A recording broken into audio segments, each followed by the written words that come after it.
Alors donc je m'appelle Philippe Leland, j'ai 53 ans et j'ai passé à peu près une quinzaine d'années de ma première existence professionnelle au Conservatoire des plantes médicinales et aromatiques de Milly-la-Forêt dans l'Essonne. J'ai eu à un moment envie de voler de mes propres ailes, et ce qui fait que j'ai installé cette structure qui s'appelle Herba Humana, qui produit des plantes aromatiques, des plants maraîchers en bio, des légumes et maintenant des épices avec les jeunes qui vont, enfin des épices et des fruits avec les jeunes qui s'installent avec moi. Alors pourquoi ce choix? Herba, ça veut dire herbe, herbe du latin plante, c'était ce qu'on appelait communément les plantes aromatiques, les plantes qui avaient une vocation à être utilisées par les hommes, et humana pour accentuer ce côté humain quoi, de plantes utiles à l'homme. On va tourner aux alentours de plus de 200 espèces, genre espèces variétés. En plantes aromatiques, il y en avait beaucoup plus. J'en ai un petit peu abandonné au cours du trajet.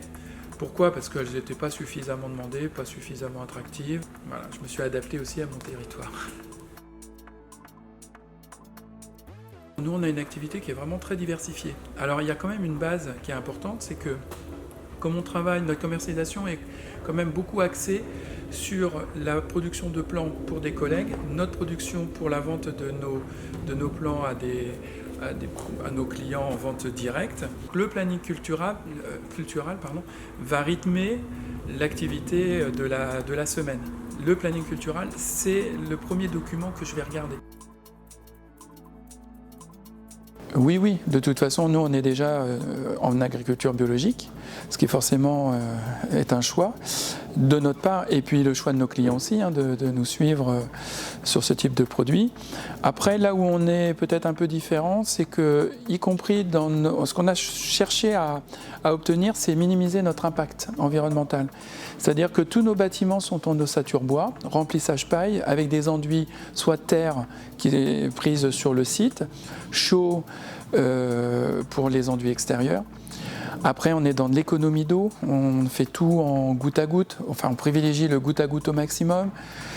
Au niveau du chauffage, malgré qu'on soit des multiplicateurs, on ne fait que du chauffage basse température, c'est-à-dire on est hors gel.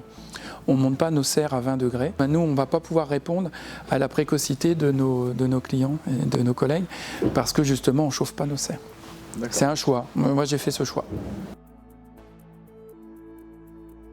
Oui, un conseil, faut faire ce qu'on a envie de faire. La seule chose, c'est faut bien tout penser, tant au niveau de sa famille, donc le côté, faut vraiment essayer d'embrasser tous les aspects de sa vie et ne rien laisser de côté, parce qu'on va s'apercevoir qu'une activité professionnelle qui est trop débordante peut avoir un impact négatif sur sa vie de famille. Donc il faut essayer de penser à tout dès le départ, tout calibrer, il faut vraiment tout calibrer. Et faire ce qu'on aime, et pas de se dire tiens, ça ce que lui fait c'est bien, je veux faire pareil. Non, ce qu'il faut penser, c'est d'abord à soi, ses objectifs, sa vie, et vraiment paramétrer tout autour de ça. Et moi, c'est ce que j'ai fait en tout cas, et je pense que c'est ce qui permet de réussir aussi.